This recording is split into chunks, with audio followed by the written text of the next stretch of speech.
За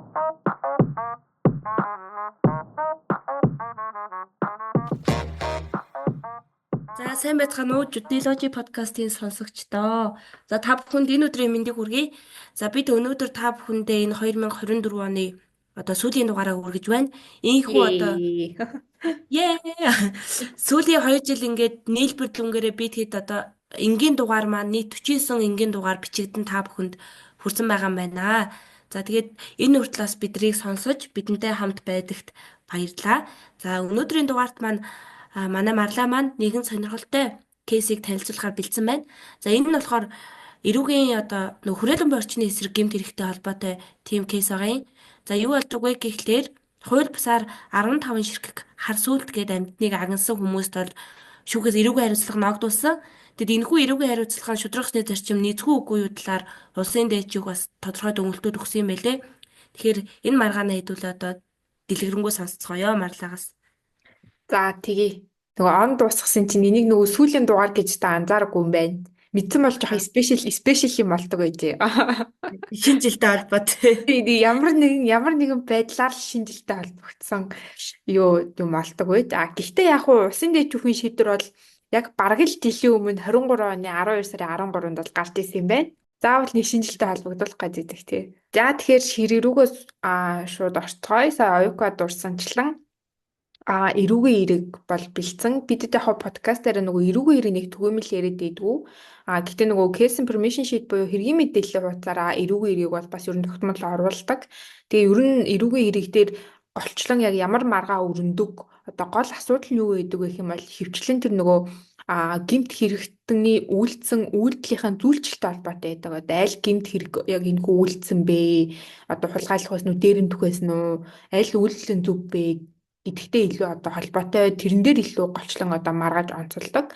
За энэ удаагийн ярихаар шийдвэрлэсэн хэргийн хувьд болохоор юу байсан бэ гэм бол 3 шатны шүүхээс бол хэргийн зүйшлэл дээр маргаагүй үйлдэл нь тодорхой аль гэмт хэрэг үйлсэн тодорхой. За тэгээд усын дэжгээс бол зүйчлэл нь бол зөв байна гэж шийдвэрлэсэн.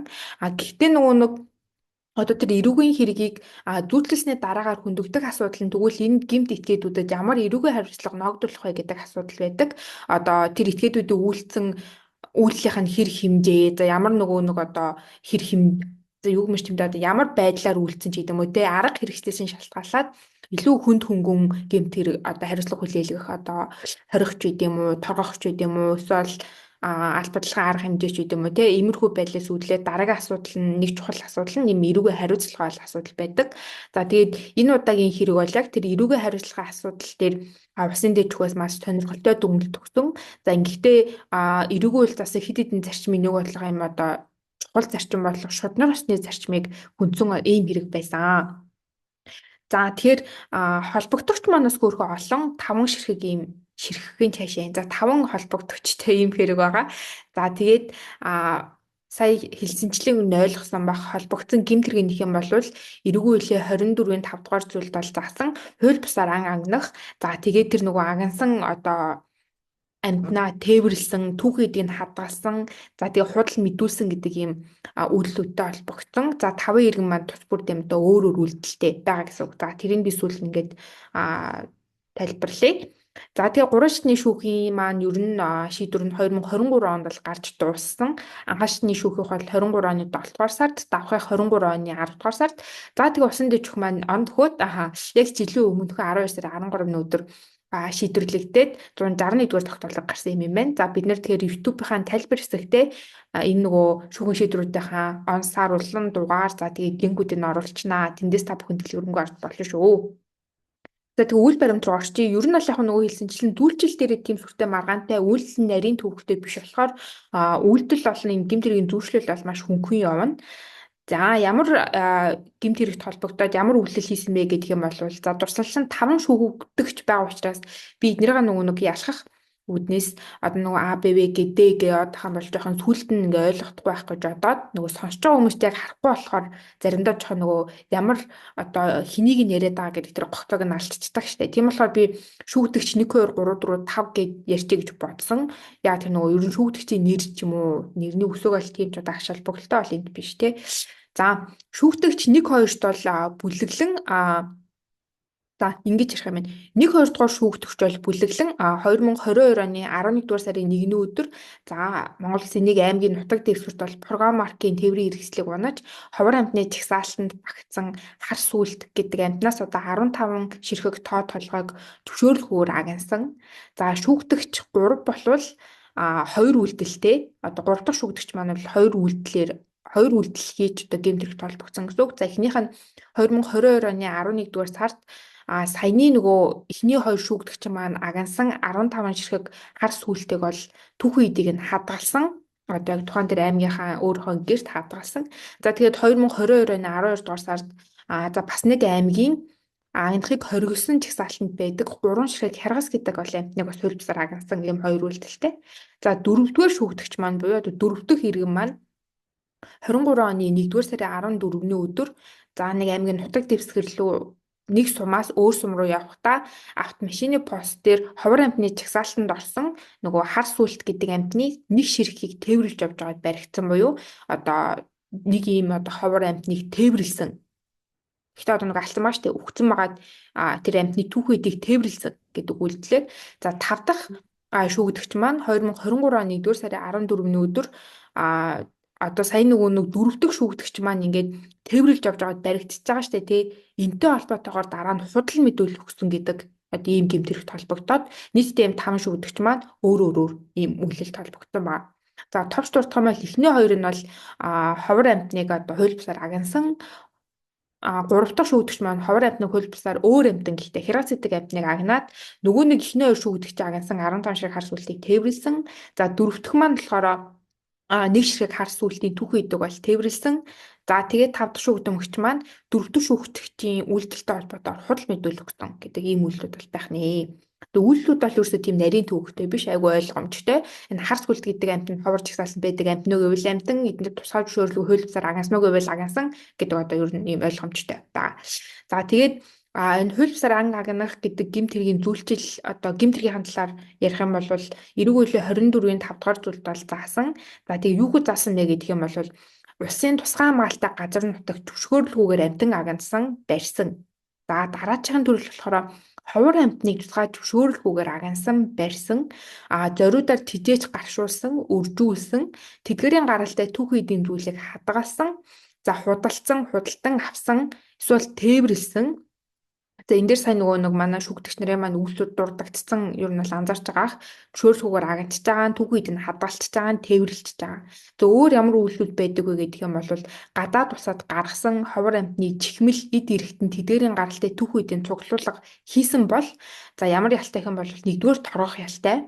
За эсвэл нэгээс 5 жил хүртэл хугацаагаар зорчрохыг хязгаарлах ялтай. Эсвэл нэгээс 5 жил хүртэл хугацаагаар хорих ялтай. Одоо ийм гэмтэрэг бол байх нэ. Ер нь ийм 3 төрлийн ялаас сонгож хэрэглэх боломжтой ийм санкцтай гэмтэрэг байна. За сая ер нь бол яг уу бас нэг энэ хэргийг сонгож авах шалтгаан нь нөгөө манай монголчууд чинь ер нь ан агнах одоо тань цаашаа мэдгүй ер нь бол нэг тийм одоо бас нэг хэсэг штэ одоо олон төрлийн ан амьтантай гэхдээ нөгөө нэг айгүй олон төрлийн ан амьтан нэргээд тоотлогоо цөөрж байгаа улмаас нөгөө ховор амьтны чагсаалт бол ингээл айгүй хурдан шинжлэхдээ амтны тоотлогоо нэмэгдээл хасагдаад явт юм бэлээ. Тэрнээс гадна ургамал ч гэсэн одоо яг тийм төрлийн чагсаалттай. Тэг өмнө нөгөө хуульчийн сонгон Монгол бэлдээд харж байхад энэ төрлийн гэмтэрэг болсноо нэлийн тийм түгээмэл үлддэг юм шиг санагдсан. Одоо хүмүүс нөгөө мэдэх мэдэхгүйгээр ч юм уу те одоо тэр ховор ургамал гэдгийг мэдэхгүйгээр түүцсэн ч юм уу тээвэрлсэн. За эсвэл нөгөө нэг амтныг би энийг бараг тийм амтан гэж мэдээгүй штэ гэдэг тайлбар өгдөг ч юм уу шүүгдэгч нар. Гэхдээ тэр хүн одоо угаас ингээд нөгөө мэдэхгүй гэдгийг тэр хүний гэмт хэрэг үүсгэн төсөл байдал болохгүй ч гэдэг юм уу те. Тиймэрхүү байдлаар айгүй тийм түгээмэл үлдэгдэг гэмт хэрэг юм байна гэж анзаарсан. За тийм болохоор ер нь бол хаана анзаараад авчихад айгүй одоо хэрэгтэй эрүүгийн хариуцлага хүлээхгүй байх. За ер нь бол яг хуу Монголд бас ингээд түгээмэл үлдэгдэг гэмтэргүүд нэг юм байна гэж бол анзаарсан. За тэгээ ийм гэмтэрэг байх нэ. Ер нь түүхэн эдийн тэгээ тээвэрлсэн гэсэн бол ер нь гэмтэрэг болно гэсэн үг. За анхны шүүхээс яг энэ эргүү үйлээ 24-ийн 5 дугаар зүйл заасан хууль бусаар ан агнах гэдэг гэмт хэргийг бол үндэслээд тухайн нөгөө 5 шүүгдэгч нарт бол хариуцлага хүлээлгэсэн. За тэгэхээр тийшээ орцгоё. шүүгдэгч 1 2 гэж ярихаар юу ч юм уу. За эхний 1 2 дугаар шүүгдэгч нарт бол яг ховор амьтныг тусгай зөвшөөрлөгөөр агнасан үйлдэлд нь 2 жилийн хорих ял одоо ерөөхдөө оногдуулад гэхдээ тэрийг нь бол тэнцэж шийдвэрлэсэн. За тэгээд тус бүрээс нь 27 сая төгрөг за мөн гэмт хэрэгт үйлдэхтэй ашигласан тээврийн хэрэгслийг үн болох 7 сая 500 мянган төгрөгийг тэнцүү бож гаргуулахар шийдвэрлэсэн. За тэгээд энийг дахид цааш нь дэлгэрүүлж тайлбарлая.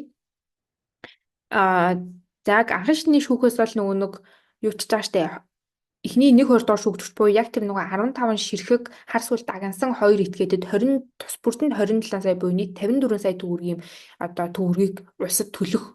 За тэгээд нийт нөгөө нэг амьтныг агнахтаа ашигласан Прогон гэдэг машин би өмнө дурдсан. Тэр машиныхаа нүүн олох 7 сая 500 мянган төгрөгийг тус бүрээс нь дахиад тэнцүү гаргуулахаар бол ингэж шийдвэрлэж байгаа. За яагаад ингэж байгаа вэ гэдгийг тайлбарлая.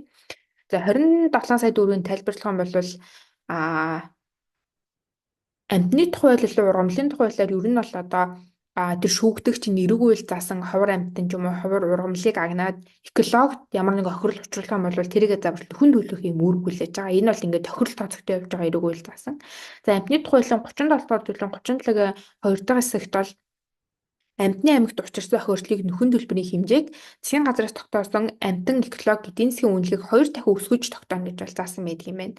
Одоо тэгэхээр засгийн газраас бол ингэ тодорхой чагсаалтууд баталчихдаг юм байлээ. Ховор амьтны чагсаалтан дээрээ за жишээлбэл баавгай бол юм тэдэн төгрөг одоо энэ хар сүлт бол жишээлбэл тэдэн төгрөг гэдээ баталсан. Тэр үнэлгээг нь 2 дахин өсгөж одоо охирол дотож төлөвлөнө гэсэн үг. За тэгээд засгийн газрын 2011 оны 23 дугаартай үнэлгээ төлбөр хураамжийн хэмжээг шинжилэн баталгахаар тогтооллоо авсралдаар баталсан ан амьтан экологи эдийн засгийн үнэлгээнд хар сүлт бол 1 сая 700 мянган төгрөг, эм нь 2 сая төгрөгөөр ингэж үнэлэгдсэн байдаг юм байна. За тэгээд нөгөө 15 ширхэг хар сүлтийн маань 10 нь бол 90 одоо хар сүлт байсан. Үүний нөхөн төлбөр 34 сая. За 5 нь бол яг ийм хар сүлт байсан. Үүний нөхөн төлбөр 20 сая. Нийтдээ 54 сая төгрөгийг бол энэ хоёр хүн экологт учруулсан гэж үзэж бол тогтоогоод тэгээд тус бүрт нь 54 сая хуваагаад 27 сая төгрөгийг нөхөрлөлт татаж гаргуулахар шийдвэрлэж байгаа гэсэн.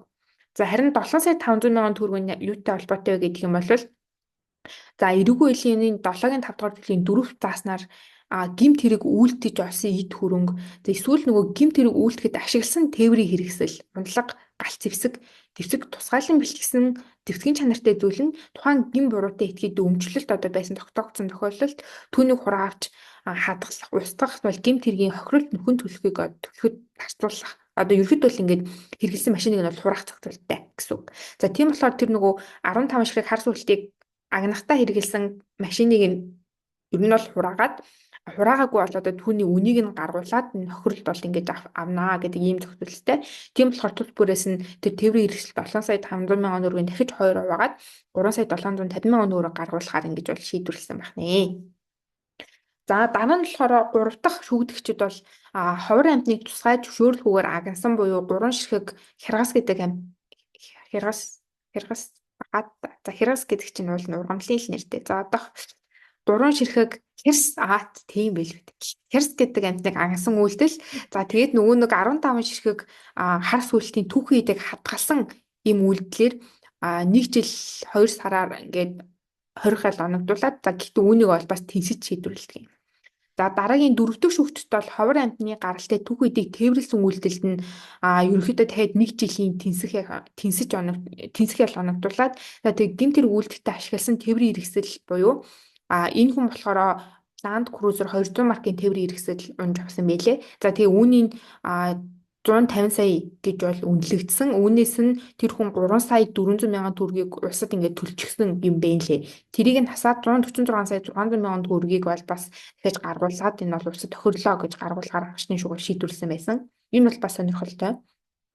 За тэгээд 5 дахь шүүгдэгч нь бол нөгөө нэг худал мэдүүлэг өгч гсэн. За үүнийх нь дүүлч нь болохоор яг одоо худал мэдүүлэг өгсөн гээд за тэгээд 500 мянган төгрөг торгох хэл оногдуулсан ийм тус одоо эрүүгийн ажил хүлээлгсэн бахнэ. За тэгээд анхны шүүгээс энэ 5 шүүгт биш ээ. За 5 дахь шүүгчид бол торгох хэл оногдуулж байгаа. Эхний 4 шүүгдэгчид бол дандаа тэнцэх хэл оногдуулж байгаа. Тэгээд гэхдээ эрүүгийн 7-гийн 1-р зүйлийн 7-гийн 1-1 заасан хохирол нөхөн төлөхөө илэрхийлсэн гэдэг одоо зохицуултыг үндэслээд за тэгээд ерөөсөө дандаа тэнцэхэл оногдуулж бол шийдвэрлсэн. За эргүүллийн 7-гийн 1-р зүйлийн нэгт юугүй заасан бэ гэдэг юм бол хөнгөн гэмт хэрэг үйлдсэн хүн гин бурууга хүлээн зөвшөөрч гэмт хэрэг улмаас одоо учруулсан тэр хохирлоо нөхөн төлж хор уршиг арилгасан. Эсвэл гэмт хэрэг улмаас учруулсан хохирлоо нөхөн төлхөө илэрхийлсэн бол гэмт хэрэг үйлдсэн нөхцөл байдал за гэмт хэрэг үйлдсэн хүний тэр хувийн байдлыг харгалзаад тухайн зүйлслэг заалтаас 20 халиг оногдуулахгүйгээр 5 жил хүртэл хугацаагаар тэнцэж болно гэдэг. Ер нь бол яг хуу тэр хүнд ингээд 20 хайлаас сонгоод одоо оногдуулж одоо 2 жилийн 20 хайлч юм уу. Гэтээ тэр хүний одоо энэ гэмтрэг үйлцэн нөхцөл байдал за тэгээд тэр хохирол хор уршгээ төлчихсөн мөлчихсөн ч гэдэг юм уу те энэ 7-гийн 1 заасан зүйлийг харгалзаад тэр хүн 20 хайлаа биеэр идэлгүй л хүрнэ гэсэн үг тэнцэн гэдэг нь. Энэ зохицуулттай. За тэгэхээр энийг бол эхний дөрөв шүүгдэгчид дөрүүлэнд нь бол анхаарчны шүүх бол хэрэгэлтэй. За давцаалтны шүүхээс юу гэж шийдвэрлсэн мэх юм бол шүүгдэгч одоо 5 дугаар шүүгдэгчид оногдуулаад байгаа тэр худал мэдүүлсэн гэдэг гэмтрийг бол хэрэгсгүй болгож буюу цагаатгаа шийдвэрлсэн. За дараачих нөгөө 4-р шүүгдэгчид гэмт хэргийн одоо гэмт хэрэг нь тээвэрлсэн гэдэг гэмт хэрэг үйлцэн гэдэг байгаа шүү дээ тий. Нэг ширхэг харс үлтийн түүх хийдийг тээвэрлсэн. За тэрийг болохоор тээвэрлсэн тэр машиныг нь бол бас ерөнхийдөө үнийг гаргуулна. Ягаад тэр гэмт хэрэг үйлдэгтэй ашигласан болохоор гэж анхаачны шүүх шийдвэрлээд байгаа. За тэр хэсгийг бол давзаалтны шүүх хэрэгсгүй болгосон. За ингэхдээ юу гэсэн мэй гэх юм бол 1 тонны зээрээ мах буюу түүх үдийг тээвэрлсэн тээврийн хэрэгслүүн 146 сая 600 мянган төгрөгийг гаргуулan улсын орлогод оруулахаар хөрөнгө орлого хураах албалгаар хэмжээг хэрэглэсэн нь бол үндэслэхгүй байна. Тус албалгаар хэмжээг хэрэглэх нөхцөл байдал одоо бол хангалттай биш.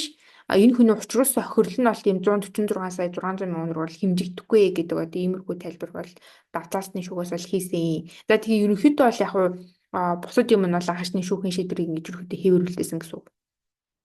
За усын дэд түүхээс одоо яг юуг тайлбарлаж юу нь одоо энэ гэмт хэрэг сонирхолтой байгаад байгаагүй гэдэг юм болвол өмнө дурсамжлан ерөнхийдөө яг тэр тэнцээд байгаа зохицуулалт нь үндэслэлтэй мүү үндэслэхгүй мүү гэдэг нь л одоо гол сонирхолтой хэсэг нь байгаа. Гэмт хэргийн зүйлчлэлийн хувьд бол анхаачны шүүхээс энэ гэмт хэргийн зүйлчлэг бол одоо зөв хэрэгэлсэн байна, эргүүлэг зөв хэрэгэлсэн байна, зөв зүйлчилсэн байна гэж усан дэд түүхээс дүгнсэн. Тодорхойлох юм бол за тэр нөгөө хуульбсаар ангаа агнсан эсвэл түүхийд нь хадгалсан эсвэл тээвэрлсэн гэдэг байгаа эрүүгийн үеийн тусгай ингээ 24-ийн 5 дугаар зүйлийн нэгт заасан гэмт хэргүүдийг бол зөв тайлбарлаж хэрэгэлсэн байна. За мөн 5 дугаар шүүгдэгч үйлдсэн тэр нөгөө худал мэдүүлсэн гэдэг гэмт хэрэг бол мөн үндэслэл бүхий байна гэж бол усын дэжгээс хэлсэн. За харин анхан болон давзаалтны шүүгдэгч 1-2 нарт одоо өөрсдийн гин буруугаа сайн дураараа хүлээн зөвшөөрсөн тэдний үйлдсэн гэмт хэргийн шинж гэмт хэрэг улмаас учирсан хохирол хор уршиг за шүүгдэгч нарын хувийн байдал зэргийг дурдна тэдэнд 20 хал оногдуулахгүйгээр 2 жилийн хугацаагаар тэнцэж шийдвэрлсэн бол эрүүгийн арилслага нь тухайн хүний үйлцэн гэмт хэргийн нийгмийн аюулын шинж хэр хэмжээ гэмт буруугийн хэлбэрт тохирсон маш шударгатай зарчимд нийцэхгүй байна гэж бол үзсэн. За ингэж дүгнэлт хийхдээ дараах тайлбаруудыг бол хийсэн. За энэ тайлбараас хөрөх урт за би ихтэй бол товчулж байгаа. За юу гэсэн бэ гэх юм бол мөрдөж шалах ажиллагааны явцад цугларсан нотлох баримтыг тал бүрээс нь бүрэн бодитоор шинжилэн судал нийтэст за гэмт хэрэг үйлдсэн гин буруутай тогтоогдсон шүүгдэгчид эрэг хуулийн 5-ын 1-р зүйл заасан эрүүгийн харилцааны зорилгыг одоо хангахгүйц энэ хуулиар тусгаалсан тогтсон төрөл хэм хэмжээний яллаг бол оногдуулахын шүүхийн одоо бүрийн эрх хэмжээний бол асуудал байгаа. За гэхдээ тэр 20 хал оногдуулахгүйгээр тэнцэх буюу эрүүгийн харилцааг хэрэгжүүлэх онцлог зохицуулалт болох эрүүгийн хуулийн ерөнхий ангийн 7-гийн 1-р зүйлийг бол шүүх хэрэглэх тохиолдолд уг зохицуултыг сонгон хэрэглэх хууль зүйн үндэслэл шалгуур нөхцөлийг хэрхэн хангаж байгаа талаар тодорхой бодиттой. За тэгээд энэ шударга зарчимд нийцсэн байх ёстой. Яагаад тэнцэж байгаа гэдэг. За тэгээ энэ зохицуултыг яагаад сонгож хэрэглэж байгаа вэ гэдгийг шүүх бол ингээд үндэслэл бүхийгээр тайлбарлах ёстой гэж үзсэн. За эрэг хуулиар тодорхойлсон одоо эрүүгийн харилцаа хүлээлгэх үндэслэл дуран зарчмуудыг удирдлах болохоос гадна за мөн хуулийн ерөнхий ангид заасан шүүхэд үүрэг хүлээлгэх хэм хэмжээг бол заавал хэрэгэлдэг. Одоо жишээлбэл хүндрүүлэх нөхцөл байдал байгаа бол тэрийг бол заавал хэрэглэх гэдэг юм уу. Шүүхэд бол нөгөө тэгж болно, ингэж болно биш. Тэгин ингэн гэж одоо заавал хэрэглэхээр үүрэг болгосон байх юм бол тэр зохицуултыг бол эрүүгийн харилцаа хүлээлгэхдээ заавал хэрэглэх ёстой. Зарим нь эрх олгоцсон хэм хэмжээг хэрэглэх хэсгээ эрүүгийн хуулийн 6-гийн 1-р зүйл 20-р хэсэгт заасан гэмт хэрэг үйлцэн нөхцөл байдал учирсан хохирол хор уршгийн шин чанар гэмт хэрэг үйлцэн этгээдийн хувийн байдал эрүүгийн хариуцлага хүндрүүлэх нөхцөл байдал зэргийг харгалзан шүүх бол өөрөө нөгөө сонгох хэсгээ ингээ бүрээр хэмжээнд шийдвэрлэнэ гэж дээд хөл үзээд байгаа. Зарим 20 хал оногдуулахгүйгээр тэнцэх журмыг зохицуулсан эрүүгийн хуулийн ерөнхий ангийн 7-гийн 1-р зүйлийн нэгдэх хэсэгт заасан болсон шаардлагыг хангасан шүүгдэгчид хорих оногдуулахгүйгээр тэнцэх журмыг шүүх хэрэглэх хэсэг зохицуулна. Заавал биелүүлэхгүйгээр шүүхэд үүрэг хүлээлгэсэн шинжтэй хэм хэмжээ биш. Харин шүүх эрх хэмжээнийхээ хүрээнд дотоод итгэлтэй тулгуурлан хэрэглэхээр их олгосон хэм хэмжээ юм аа гэж бол дэвтэх тайлбарласан. За нэгэнт хууль тогтоогчдоос тодорхой нөхцөл хангагдсан тохиолдолд хэрэглэх гэх болгосон зохицуултыг эрүүл ерөнхий ангийн хэм хэмжээнд хуульчилж за шүүх эрх хэмжээнийхээ хүрээнд тайлбарлыг хэрэглэдэг хоригдол оногдуулахгүйгээр тэнцэж албадлагын арга хэмжээ хэрэглэх эрүүгийн арилслага оногдуулах зорилго төрөлн дан ганц гин бурууга хүлээн зөвшөөрч эсвэл тэр гин тэргүй улмаас учирсан охирлоо нөхөн төлж хор уршиг арилгасан эсвэл гин тэргүй улмаас учирсан охирлоо нөхөн төлөхөө илэрхийлснээс хамааралгүй бөгөөд гэмт хэрэг үйлцэх нөхцөл байдал гэмт хэрэг үйлцэх хүний хувийн байдлыг бол зайлшгүй харгалзан үзэх ёстой. Өөрөөр хэлэх юм бол энэ хүн нөгөө учирсан охирлоо гэсэн нөгөө төлтгийм байна. Тэгвэл нөхөн төлөө илэрхийлсэн юм байна. Тэг тэр нөхцөлийг хангачлаа гэж заавал энэ тэнцэх тохиолдлыг хэрэглэх бол ёстой гэсэн үг бол биш. За тэгээд тэр хүний тэр хувийн байдал тэрийг бол заавал харгалзаад энийг хэрэглэх хэсгээ шүүх өөрөө ингэ шийдвэрлэх бүрэн хэрэгтэй юм аа. За тэгээ энэ тохиолдолд бол нэг хоёр дахь шүүгдэгч нар маань эрүүгийн хариуцлагын талаар ямар нэгэн нөхцөл байдал тулгуурлан шүүхт үнэлт хийсэн нь бол тодорхойгүй байна гэж бол усан дэвтгээс үзсэн. Тодорхойлбол анхны шатны шүүх бол дөрөв хохирлыг нөхөн төлөө илэрхийлсэн гэж бол энэ хоёр шүүгдэгч бол үзэж байгаа. Тэгээд түүн нөгөө хохирол нөхөн төлөхөө илэрхийлсэн гэдэг нь бол ерөөд хангалттай үндэслэл биш гэж усан дэвтг үнсэн. За тэгээд албадлагын арга хэмжээ хэрэглэхгүй албадлагын арга хэмжээ хэрэглэхдээ уг тайлбар бодит байдлаар бэлтгэх боломжтой эсийг тогтоогүй. За тэгээд энэ алдааг нь давтаалтчны шүүх бол зөвтгөөгүй байна. Усан дэвтэх бол үзээд. За тэгээд шүүгтэнч нар яг ямар боломжит үндэслэж энэ амтны аймагт учирсан охирлоо төлхөө илэрхийлж байгаа нь тэдний түүхэн тайлбар байгаад байгаа. За гэхдээ ямар нэгэн баталгаа гаргаагүй бодиттой хэрэгжүүлж чудрах байдалд нийт зэсгийг зайлшгүй шүүхээс ингэж харгалзаж үзэх ёстой. За тэгжээж шүүхийн шийдвэр бэлэгдэх тэр нөхцөл байдал хангагдах юм аа гэж үзсэн. За өөрөөр хэлэх юм бол энэ хоёр хүн чинь улсад бол нийтдээ 54 сая нийтдээ тусдаа 27 сая төгрөг төлөх үүрэг хүлээж байгаа. За тэгээ энэ бол зөвөр төлнө гэдгийг илэрхийлсэн нь бол энэ бол хангалттай биш. За тэгээд энэ хоёр хүний жишээлбэл амтны аймагт учруулсан охирол нь 15 ширхэг харсуулт үүнээс 5 нь эмэгтэй харсуулт гэдэг бол тийм юу гэдэг чинь юуны хувьд хэл гимтэргийнхаа үйлдэлийн хувьд бол тийм ч хөнгөн биш. Шууд ингээд тэнцэж байгаа шудрагчны зарчимд нийтэхгүй маа гэж бол ерөөд усан дэвтгээс хэлээд байгаа. За тэгээд гэхдээ усан дэвтэх бол шууд үгдэг чи 2 жилийн 20 хоногдуулсан гэдэг ч юм уу. Тийм байлаар шийдвэрлэгдээгүй. Анхны шатны шүүхээс энэ хоёр хүнд жишээлбэл ингээд 60 хоногдуулалтаа яг яагаад тэнцэж байгаа вэ гэдэг тэр үндэслэлээ хангалттай тайлбарлаагүй. Эрүүгийн арилслага хүлээлгэж байгаа үндэслэлээ эрүүгийн хууль заасны дагуу хангалттай тайлбарлаагүй. За энэ нь бол процесс хууль заасны дагуу энэ нөгөө ноцтой зөрчил бол тийм ээ эрүүгийн хуулийг хэрэгэлсэн. Тийм болохоор анхны шатны шүүх рүү дахин хилцүүлэхээр өрхөдөө буцаасан. За гэхдээ яг энэ маргааны гол юм нь бол тэр хүнийг тэнцэх зохицуулт бол шүүх заавал хэрэглэх ёстой гэсэн үг бол ерөөсөө биш.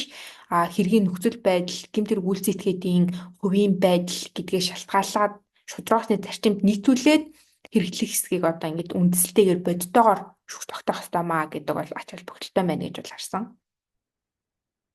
Тэгэхээр яг бас нэг осондоо нөгөө тэнцэгчин ер нь бол шүүгдэгч нарын эрх зүйн байдлыг бас нэлээд дээрдүүлж байгаа зохицуулт шүү дээ тий 20 хойлыг бичлэн 20 хангад идэлхгүй байгаад байгаа. За тэнгуүч яг энэ нь бол тийм үндэслэлтэй биш байна гэд ингээд буцаачж байгаа нь яг нэг талаараа 20 хойл оногдуулах ёстой гэж байгаа юм шиг тий шүүгдэгч нарын эрх зүйн байдлыг бас ингээд тодорхой хэмжээгээр давтуулж байгаа юм шиг бас надад санагдсан юм уу? Гэтэ нэг шүүхээс эрүүгийн арилслага оногдуулж байгаа үндслийг тайлбарлах хэрэгтэй гэдэг поинт нь л хамгийн чухал юм шиг байна тий. Яагаад тэнцэж байгаа нь жишээлбэл эсвэл яагаад тэгэхээр эн чинь нөгөө шүүх өөрөө ихтгэл үнэмшлэрээ хэрэглэх эрх олгож байгаа нэг зохицуултын төрөл болчихж байгаа байхгүй юу? Өмнө дурсан. Тэнгүүт шүүх нөгөө нэг эрх олгож байгаа зохицуулалтаа хэрэгжилж байгаа үндслээ бас хангалттай тодорхой ингэж үндслэл бүхий бичих хэрэгтэй байгаа байхгүй юу? Зүгээр хохирлоо нөхөн төлөхөө илэрхийлсэн гэдэг бол хангалттай үндслэл бол биш. Ийм хүмүүс яг тэрийг төлөх хэсэг баталгаа нэгдүгээр байхгүй байна тий. За хоёрдугаар жишээлбэл тэнцэх энэ үндэслэлийг тэнцэх энэ зохицуултыг оногдуулахдаа Энэ хүмүүсийн хувийн байдлыг харгалзаад жишээлбэл ямар хувийн байдалтай байсан, энэ хүмүүс үйлдэлсэн үйлдэл нь үнэхээр одоо тэнцэж болох үйц тийм үйлдэл юм уу? Яг нөгөө шудраг усны зарчимдаа яг үнэхээр нөгөө үйлдэл нь тохирох үйц юм уу гэдэг тайлбараа жишээлбэл шүүх хийх ёстой болж таарч байгаа байхгүй юу? Мгм. Тийм, ер нь бол Зөв энэ зөв. үндслүүд бол бас үндсэл бүхэл санагцсан зүгээр за тайлбар илэрхийлсэн охирлоо хүн төлн төлөх юм байна гэдэл тэнцээд байх юм бол бас ер нь жохоо энэ хүмүүс нөгөө яг ямар охирол учруулсан бэ гэдгийг жохоо одоо юу гэдэг чинь бүрэн хэмжээнд ухамсарлахгүй ч юм уу те тиймэрхүү Мгм. байдлаар одоо илэрх төр үр дагавартай ч юм уу. Мгм. Зөв зөв. Ер нь энэ нөгөө хүрээлэн байгаа орчны гэмт хэрэгүүд бас нэрэл түгээмэл юм билээ тий. Тэг өмнө нь би жишээлбэл хит хитэн гэмт хэрэг харж байсан ма 23 онд жишээлбэл одоо нөгөө хүрэн баавга аганцсан маганцсан тэрнийх нь бас түүхий эдмээ дайрс марсыг тээвэрлсэн. Гэхдээ яг хөө нэг иймэрхүү төрлийн гэмт хэрэгт бас нэг хоёр биш нилээд итгээд ингээд одоо хүмүүс шүүгдэгч нараа холбогддог юм шиг Аа, байл гэж нөгөө анзаарч одоо үйлдэлийн жишээлбэл байдал нь янз бүр байгаадах шиг үнтэй хадгалж чинь зарим нь тээвэрлж чинь гэдэг. тийм тийм тэгээд тэр үйлдэж болгоом ч өөр гимтрэг болчихж байгаа. Тэгээд агнахтаа Аха. жишээлбэл нэг хоёроор агнадаг, өөр нэг итгээд тээвэрлдэг. Эсвэл хоёр гурав итгээд тээвэрлдэг. За тэгэл тэрийн дахиад цаашаа өөр хүн хадгалдаг, худалддаг гэд ингээд айгүй олон этгээдүүд холбогддог ийм одоо онцлог гимтрэгүүд юм шиг санагдсан. Аа, за за. Үнэхээр бас сонирхолтой маргаан байлаа. Тэг Хэдийгээр яг нөгөө дээд ийм зүг гимт ах хэрэгүүдийн нэг амар юм нь гэхин ч хайшээ чи одоо юу мэрч. Ер нь л яг хөө ийм төрлийн үйлдэлд нэг юм нь одоо яг ямар гимт хэрэгвэ гэдэг зүйлчлэлийн маргаан бол нэг өрөндөггүй. Ер нь л яг ямар аха. хариуцлага хүлээх хөө хэр хэмжээний охирол учруулсан бэ гэдэг нь л ер нь яг хөө баг хэр хэмжээний охирол учруулсан бэ гэдэг нь ч айгүй ойлгомжтой юм билээ. Одоо засгийн газрын Аха. баталсан чагсаалтаараа амтан болгон үнэлгээтэй Мгм. тэр нь ойлгомжтой юм лээ. За тэгээд манай оны сүүлийн дугаар ингээд ан амьтантай холбоотой дугаар байлаа. Тийм болохоор ерөөхдөө ан амьтнаа хайрлаа гэдэг уран дээр дусахгүй ч юм шиг. Тэгэл Рэндом хүрээлэн байгаа дүүсэн болсноо тий. хайрлаа. За за тэгээд манайхаа шинэ ондоо бас сайхан шинэ оноо гаргаарай. Тэгээд эх жил шинэ дугааруудаараа уулзцаая. Тийм тэгээ сайхан баярлцгаагаарай. 2025 он маань сайхан тэгээ гэрэл гэгээтэй стресс багтай болно гэж найдаж байна. За тэгээд биднийг сонсдогт баярлаа. За баяртай. За баяртай. Тэгээд шинэ онд уулзцгаая.